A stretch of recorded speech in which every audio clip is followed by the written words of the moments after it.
Good afternoon मेरे प्यारे बच्चों। आज हम बहुत दिन के बाद फिर से आप लोगों से जुड़े हैं। राजू प्रकाशन अनसॉल्व क्लास 10th का पार्ट 2 लेकर आए हैं। ठीक है, हम पार्ट 1 में क्वेश्चन नंबर ये हम लोग कर रहे थे कि सेट नंबर 1 2020 का, और हम एक पार्ट में 2 तक कंप्लीट कर लिए थे। अब हम लोग आज तीसरे से करेंगे। ठीक है, जो आपके सिलेबस में है हम उसको बताएंगे, इसके बाद छोड़कर आगे चलेंगे। ठीक है, क्योंकि आपको पता होगा कि आप लोगों के सिलेबस से 30% कट चुका है, वो 30% छोड़कर हम क्या करेंगे, आगे चलेंगे। तो जैसा कि आपके स्क्रीन पर एक सवाल है, इसमें कह रहा है कि द्विघात समीकरण x² + 2bx - a² - b = 0 को हल कीजिए। तो ये द्विघात समीकरण आपको हल करने का नियम पता ही होगा कि क्या करते हैं हम लोग, x² के गुणांक से जो अचर पद होता है उन दोनों का मल्टीप्लाई करवाते हैं। जो भी आता है उसको इस प्रकार से बांटते हैं कि जोड़ने पर 2b आवे और गुणा करने पर पुनः a² - b² आवे। तो हम जानते हैं अगर a + b और a - b का आपस में गुणा करवाते तो कितना आता है, सबको पता है। अगर हम लोग जोड़ देते हैं तो कितना आएगा, तो 2b तो नहीं आएगा, लेकिन अगर हम एक के साथ माइनस ऐसे लगा दें, इनके साथ माइनस लगा दें तो हम जोड़ते तो a + b और -a + b हो जाएगा। a से a कैंसिल, आपका 2b आ जाएगा। मतलब एक पद ये हो जाएगा, एक पद आपका ये हो जाएगा। तो यहां से हम लोग क्या करेंगे, तोड़ना स्टार्ट करते हैं बाबू। तो आप क्या करोगे, x² + 2b, x की जगह पे आप क्या लिख दोगे बाबू, आप 2bx की जगह पे लिख दोगे a + b × x, और गुणे में होगा माइनस a - b × x, और माइनस में a² - b² दिया है। अगर आप चाहोगे तो उसको a + b और a - b आप लिख सकते हो = 0, क्योंकि आपको पता है मेरे बाबू कि एक फार्मूला होता है कि x² - y² होता है, एक कोष्ठक में x + y और दूसरे में x - y होता है। ये फार्मूला सबको पता होगा।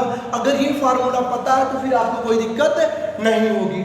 तो देखो हम लोग क्या करते हैं, यहां से इसको देखें। आप देखो इन दोनों पद में कुछ कॉमन है, हाँ जरूर कॉमन है। क्या कॉमन है मेरे बाबू, इन दोनों पदों में कुछ कॉमन है या नहीं कॉमन है, तो कॉमन तो हो ही है।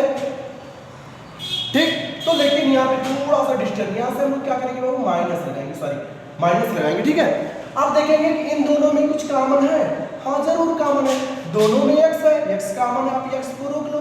यहाँ पे बचा आपका x बचा, और यहाँ पे प्लस और a + b बचा। यहाँ पे 2x था, 1x बचा यहाँ पे माइनस है, माइनस लगा दो बाबू, ये हो गया आपका इसका। अब यहाँ पे आपका माइनस a - b, यहाँ भी a - b, यहाँ भी a - b कॉमन है। यहाँ से सिर्फ बचा x, और देखो ये माइनस कॉमन हुआ तो ये आपका प्लस हो गया, तो प्लस a + b = 0। अब आपको लग रहा होगा कि हाँ ये तो सही है, क्योंकि दोनों में कोष्ठकों में बराबर आ गया। यदि बराबर आ जाता है इसका मतलब क्या है, सही है ना। थोड़ा सा चमकना एडजस्ट करना बाबू। ठीक है, अब हम लोग बात करते हैं आगे। अब देखो क्या होगा, एक कोष्ठक में आप क्या लिख सकते हो, x + a + b, ठीक है, और दूसरे में लिख सकते हो आप x, यहाँ पे माइनस है, और कोष्ठक में a - b = 0। अब देखो इसको एक बार तोड़ लेते हैं शून्यकों की तुलना करने पर।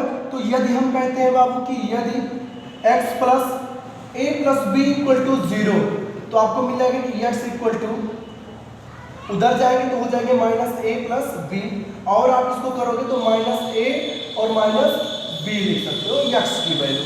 ओके, अगर हम लोग बात करें आगे की, यहाँ पे मैं लिख दे रहा हूँ, तो अगर यहाँ की बात करूँ तो यदि आप कर सकते हो कि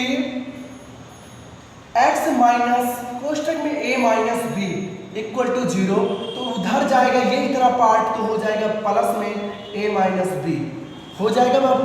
अब देखो a की वैल्यू एक जगह पे निगेटिव, एक जगह पे पॉजिटिव, और b की वैल्यू दोनों जगह पे निगेटिव आ रहा है, तो आप लिख सकते हो, अतः x की वैल्यू आप लिख सकते हो +- a लिख सकते हो, क्योंकि +- a + b है और -b है, और -b क्योंकि एक b क्या है आपका माइनस ही हर जगह है। तो इस प्रकार से आपका ये सवाल ये सॉल्व हो गया। एक बार हम इसी सवाल के बारे में फिर से बात करते हैं बाबू। क्या कह रहा है कि कह रहा था कि x square plus 2bx minus A square और minus B square equal to 0 को हल कीजिए, ये आपको दिया था। अब देखो करना क्या है, यहाँ पे एक्स स्क्वायर और प्लस हमने क्या किया, इन दोनों को तोड़ा। अब मुझे मिला कि a plus B A minus B मिल सकता है। अब देखो a plus B A minus B मिल सकता है। अब तो गुणा करने पर तो इतना आना चाहिए, आ रहा है। अब क्या करना है कि हमें इन दोनों को जोड़ना है और जोड़ने पर 2b आना चाहिए। अब देखो अगर जोड़ते हो बाबू ना, तो अगर एक को माइनस के साथ कर दोगे, जैसे मैंने ये माइनस के साथ, अब इन दोनों को अगर जोड़ते हो तो 2bx आपका आ जाएगा। आपको समझ में आया होगा। अब देखो हमने क्या किया, इसमें x दोनों में था, x कॉमन ले लिया तो अब कॉमन हो गया, x और प्लस a प्लस b बचा। यहाँ से मैंने a माइनस बी, यहाँ भी a माइनस बी यहाँ पे भी था, हमने माइनस ए बी और माइनस बी कॉमन ले लिया। यहाँ पे बचा x और प्लस, क्योंकि ये माइनस माइनस प्लस हो गया, और यहाँ पे a plus B equal to 0 हो गया। अब देखो यहाँ पे x प्लस कोष्टक में a प्लस बी और यहाँ पे x माइनस कोष्टक में a minus B equal to 0 हो गया। अब देखो यदि x plus a plus B equal to 0, तो यहाँ से आप वैल्यू सबकी निकाल सकते हो। ये उधर जाएगा, माइनस हो जाएगा, तो ये माइनस a माइनस बी हो जाएगा, क्योंकि माइनस का अंदर जब पूरा करोगे आप, यदि x minus a minus B equal to 0 है, तो x इक्वल टू आपका क्या हो जाएगा, a माइनस बी, और यहाँ पे क्या हो जाएगा, a यहाँ पे प्लस में, यहाँ पे माइनस में, तो प्लस माइनस a लिख सकते हो, और यहाँ पे आप b लिख सकते हो। ओके, तो इस प्रकार से आपका इसका पहला सवाल सॉल्व हो गया। ओके, अब हम लोग चलते हैं आगे अगले सवाल पे इसके। अगर आप लोग चाहें तो स्क्रीनशॉट ले सकते हैं इसका।